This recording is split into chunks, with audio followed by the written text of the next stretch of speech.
শুভ সকাল বন্ধুরা। আর আজকে হচ্ছে শুক্রবার। তো সকালে আজকে ভেবেছিলাম একটু কিছু রুটির সঙ্গে খাবার মতো একটু কিছু বানাই। তো অনেক দিন ধরে ভাবছি একটু কুমড়োর ছক্কা বানাবো। তো খেতে ভীষণ ভালো হয়। তো চলো রেসিপিটা তোমাদের সঙ্গে শেয়ার করি। তো বানিয়ে নিচ্ছি কুমড়োর ছক্কা। তেলে ফোড়ন দিয়ে দিয়েছি, মানে সর্ষের তেল নিয়েছি অবশ্যই। তার মধ্যে 5 ফোড়ন, শুকনো লঙ্কা, একটা তেজপাতা ফোড়ন দিয়েছি। আর তারপরে আলু আর পটলগুলোকে একটু ভেজে নেব সামান্য নুন দিয়ে।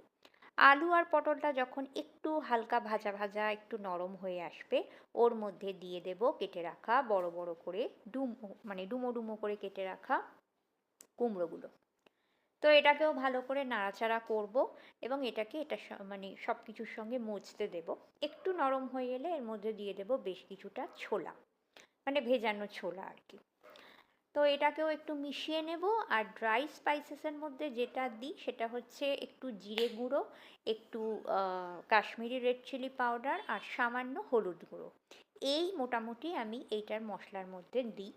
নুন তো অবশ্যই দিই, আর তার মধ্যে আর থাকে মিষ্টি। তো এই মশলাটাকেও হালকা করে সমস্ত আহ, মানে সবজির সঙ্গে মিশিয়ে নেব। নিয়ে এটাকে ঢাকা দিয়ে হতে দেব। আর আমি দুটো কাঁচা লঙ্কা দিই, কাঁচা লঙ্কাটা না দিলেও হয়, বাট আমি দিই। আমার এই কাঁচা লঙ্কার গন্ধটা বেশ ভালো লাগে সেই জন্য। তো মনে হলো নুনটা আরেকটু লাগবে, তো দিয়ে দিলাম। আর অবশ্যই মিষ্টিটা কিন্তু দেব, কারণ কুমড়োর ছক্কাতে মিষ্টিটা একটু লাগে, একটু মিষ্টি মিষ্টি হয়।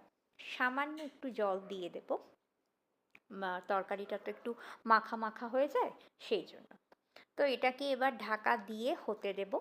তো খানিকক্ষণ পর ঢাকাটা খুলে তোমাদের দেখাচ্ছি, সুন্দর হয়ে গেছে এবং এর গন্ধটা এত সুন্দর লাগে এই কুমড়োর ছক্কার, কী আর বলবো।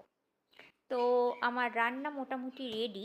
নামানোর আগে সামান্য একটু ঘি দেব, দিয়ে এটাকে নামিয়ে নেব, মানে বন্ধ করে দেব বার্নারটা। আর আজকে আমি সকালে রুটি, এই কুমড়োর ছক্কা আর একটু বোঁদে, মানে বাঙালি ট্র্যাডিশনাল খাবার নিয়ে বসেছি।